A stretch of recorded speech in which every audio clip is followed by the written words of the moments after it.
জীবনে কিছু সময় থাকে একা চলতে হয়, একাই থাকতে হয়, আপন বলতে কেউ নেই জীবনে। জীবনে টাকাই সব কিছু। হ্যালো এভরিওয়ান, আসসালামু আলাইকুম। সবাই কেমন আছেন? আশা করছি আপনারা সবাই ভালো আছেন।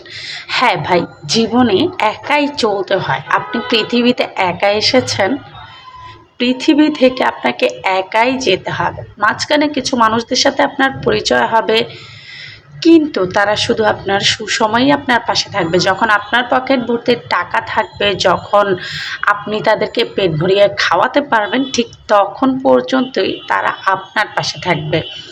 যখনই আপনার দুঃসময় আসবে, তখন কিন্তু আপনারা তাদেরকে আর পাশে পাবেন না।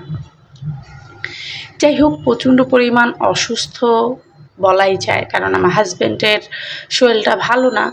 অ্যান্ড আমরা একটু বাইরে বের হয়েছিলাম, ডক্টরের কাছে গিয়েছিলাম। এরপরে প্রচুর পরিমাণে ক্ষুধা লাগছে, এই রেস্টুরেন্টে গেলাম আমরা একটু খাওয়ার জন্য। বিশ্বাস করেন এত মজা ছিল। আর এই চাটা, আমি কিন্তু চা তেমন একটা খাই না, তবে এই চা আমার কাছে বেস্ট লেগেছে, অনেক মজা ছিল। অ্যান্ড আমি আপনাদের ভাইয়া ১ কাপ চা নিয়েছি, সেখান থেকে অর্ধেকই নিয়ে নিয়েছিলাম। ও আমাকে বলতেছিল যদি ভালো লাগে তুমি একটা খেয়ে দেখো, কিন্তু আমি ভাবছি হয়তো বা ভালো হবে না, কারণ চা লাভার না। পরে ও আমাকে দিল, দেওয়ার পরে বিশ্বাস করো আমি বেশিরভাগ চা খেয়েছি ১ কাপের মধ্যে, ও একটু খেয়েছে। যাই হোক, চা ভালো ছিল, এই আর কি। আর যেই কথা বলতেছিলাম, বিপদে কাউকে পাশে পাবেন না, একদম লিখে রাখেন। আপনার যখন টাকা থাকবে না, আপনার পাশে কেউ থাকবে না, মা বাবা ভাই বোন, কেউ না।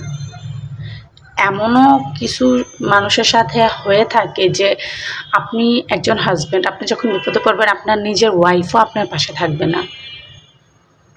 মানে এটা প্রমাণিত ভাই, হচ্ছে। যাই হোক, আল্লাহ যেন আমাদের সবসময় একসাথে রাখে। আপনারা আমাদের জন্য দোয়া করবেন, এবং আমরা যেন জীবনে অনেক দূর পর্যন্ত এগোতে পারি। আমার অনেক ইচ্ছে, আল্লাহ আমি জানি না পূরণ করবেন কিনা, তবে আমার ইচ্ছে আমি আমার স্বামীর সাথে একসাথে বৃদ্ধ হতে চাই।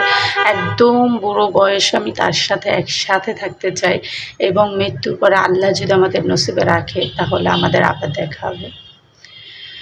সবাই দোয়া করবেন আমাদের জন্য। আর দেখেন, বাসায় আসার সাথে সাথেই এই গ্লাসটা ভেঙে ফেলেছে আমাদের কুটু সোনা। বাবু এ পর্যন্ত এটা নিয়ে আমার ৭টা গ্লাস ভাঙছে। কি বলবো, কিচ্ছু করারও নাই। তো এই ফেলে দিলাম।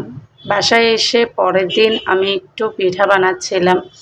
সব মানুষ দেখি কলা দিয়ে পিঠা বানিয়ে খায়, তো আমি কখনো ট্রাই করি নাই, এই ফার্স্ট টাইম ট্রাই করেছি। তবে আমার কাছে ভালো লাগে নাই। যাই হোক, আজকের ভিডিওটা এই পর্যন্ত শেষ করছি। সবাই আমার জন্য দোয়া করবেন, আল্লাহ যেন আমাদেরকে সুস্থ সবল ভালো রাখে, এবং সবাই সবার জায়গা থেকে নিজের পরিবারকে সাপোর্ট করবেন।